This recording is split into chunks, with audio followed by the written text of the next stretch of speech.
Magic of thinking big के chapter number 7 की summary लेकर के मैं हाजिर हूँ, Anju Jahangir, project director team 360 की तरफ से। और हमारे साथ में मौजूद है टीम 360 के CEO and chairman mister DD Sharma sir. Sir नमस्कार आपको और बहुत बहुत स्वागत है। जैसा कि हमारी जर्नी चल रही है आपके साथ में, बहुत खूबसूरत हम बुक की जो समरी को समझ रहे हैं, सीख रहे हैं आपसे। तो आज चैप्टर 7 हम समझना चाहते हैं और इसमें इन्वायरमेंट के बारे में काफ़ी कुछ बताया गया है। तो मेरा पहला प्रश्न सर आपसे ये है कि इंसान वातावरण की उपज है, इसका क्या आशय है या क्या अर्थ निकलता है सर? देखो, कई तरह के सिद्धांत प्रचलित हैं अंजू जी। कोई तो कहते हैं कि इंसान जो है अपने माता पिता की संतान है, यानी जेनेटिकली है। जो नाना नानी में गुण थे, दादा दादी में गुण थे, पिता में मम्मी में जो गुण थे वो उसमें आ गए। एक ये जेनेटिक थ्योरी है, सही भी है, विज्ञान भी मानता है कि जेनेटिक है। दूसरी थ्योरी ये कहती है कि जिस माहौल में आप परवरिश हो रहे हैं, जैसे आपकी माँ है, पापा है और है, जिनके बीच में रहते हैं, वो आपको साइकोलॉजिकली तैयार करते हैं कि वो आपको जो कुछ सिखा देंगे ना वो आप सीख लोगे। आदमी अपने आप क्या सीख के लाता है ज़िंदगी में? जब पैदा होता है कुछ नहीं लाता। मम्मी कहती है कि ये तेरे पापा हैं तो वो पकड़ लेता है, पापा है वो है, धीरे धीरे मम्मी सिखाती है। यानी कि उसके मन में जो कुछ भी विचार है वो मम्मी बढ़ती है, पिता बढ़ते हैं, भाई बढ़ते हैं, यूँ कर इसको बोलते हैं साइकोलॉजिकल। तो ये साइकोलॉजिकल उपज है, जो कुछ उसने यानी अपने मम्मी पापा से घर में सीखा किया, ठीक है ना। अगर किसी वैसा घर था तो बंदूक चलानी सीखी, पंडितों का घर था तो माला फेरनी सीखी, अगर कोई कारीगर का घर था तो औजार से ही काम करना सीखा, और कोई का मान लो। तो सब आदमी अपने अपने साइकोलॉजिकल सीख। तीसरा एक और है कि एनवायरनमेंट कैसा मिला, वो बहुत ज़रूरी है। एनवायरनमेंट जैसे मान लो अपना देश गुलाम था तो उस टाइम कोई कुछ बोल ही नहीं सकता था, तो वहाँ का एक माहौल अलग था। आज माहौल अलग है, आज आप अपने विचारों को अभिव्यक्त कर सकते हो आसानी से, ठीक है ना। लेकिन इन विचारों के अभिव्यक्त करने से अपने पर एक जिम्मेदारी आ जाती है कि जिनको अपने विचार अभिव्यक्त करते हो उनको प्रोत्साहित कीजिए, न कि हतोत्साहित, है ना। उनकी बातों को तारीफ कीजिए, न कि अनावश्यक रूप से खंडन कीजिए। हाँ, कहीं सुधार की जरूरत है तो सुधारिए, पर अपना अहम दिखाने के लिए ऐसा नहीं कीजिए। मैं आपको एक छोटी सी कहानी बताता हूँ। एक प्रोफेसर थे जो बहुत अच्छे थे, रिटायर हो गए, पर उनके कुछ स्टूडेंट्स थे जो मेरे साथ में कहीं अफसर बन गए। तो मैंने एक बार पूछा कि वो प्रोफेसर साहब थे? बोले हाँ साहब, उन्होंने हमें केमिस्ट्री पढ़ाई है। तो मैंने कहा कैसे थे, क्या थे? बोले अच्छे थे साहब, अच्छे इंसान थे, कुछ ज़्यादा बताया नहीं। मैंने कहा एज ए टीचर कैसे थे? बोले साहब वो क्या है कि हम लोगों को डाउन करते, पहले कोई ऐसा प्रश्न पूछते जो हमें नहीं आता, चाहे वो हमारी बुक का या सिलेबस का ना हो, भले ही पूछते, हमें डाउन कर देते, सब लोगों के सामने हंसी का पात्र बन जाते। उसके बाद में उसका वो उत्तर बताते और फिर लोगों से तालियां बजवाते कि देखो मेरे को ये जानकारी है। इस तरह से वो हमें डाउन करते रहे। मैंने कहा यार ये तो बहुत बार है, एक टीचर को ऐसा तो नहीं करना चाहिए। बोले उनका ऐसा ही स्वभाव था। तो लोग ऐसे भी होते हैं जो क्या है कि अपनी जिम्मेदारी को या अपना वर्चस्व रखने के लिए दूसरों को डाउन करता रहता है, तेरे को कुछ नहीं आता, तू कुछ नहीं कर सकता, तू बेकार है। वो लोग अपनी कमजोरी को छिपाने के लिए दूसरों पर करते रहते हैं।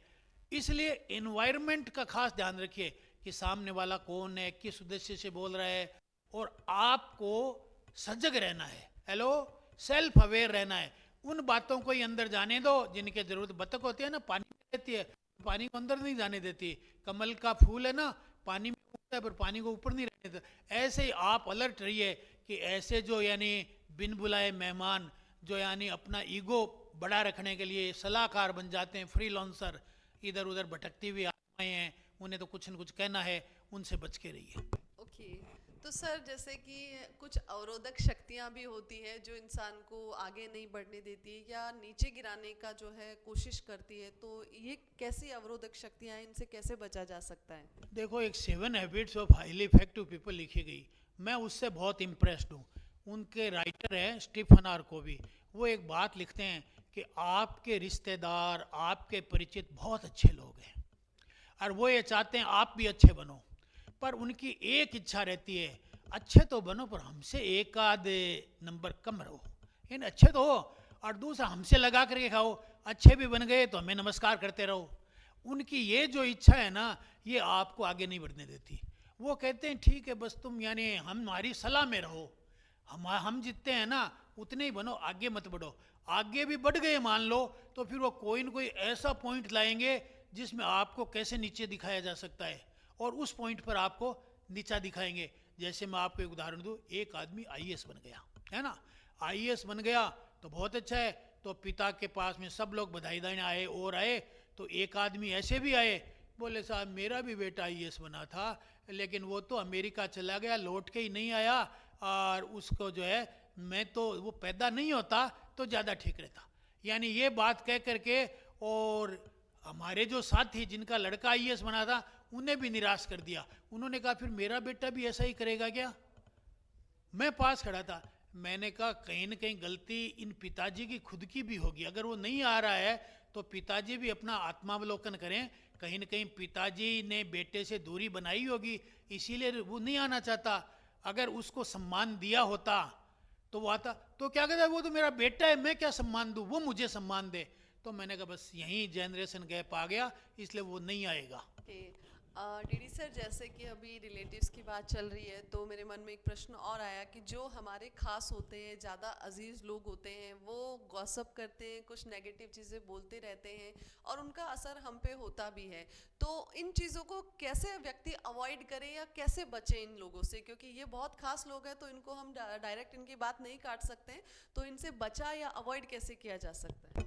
देखो, ये लोग ज़िंदगी में आपके में बहुत महत्वपूर्ण होते हैं, और इन्होंने आपके लिए किया भी बहुत कुछ है, इसलिए आपको इनके साथ में सम्मानजनक व्यवहार करना भी बनता है। सारी बातें हैं, देखो आप इनको नकार नहीं सकते, इनके वर्चस्व की अवहेलना भी नहीं कर सकते, लेकिन फिर भी आपको अपनी सुरक्षा तो करनी है ना। कहीं आपको आपके हौसले को ये कम कर दें, कहीं सबसे कम बात क्या है, ये आपसे कुछ नहीं कहते, ये गपशप करते हैं, गपशप। यानी इनका तो टाइम पास करना है, गपशप करते हैं अपनी वो दिखाने के लिए कि भाई हम तो गपशप।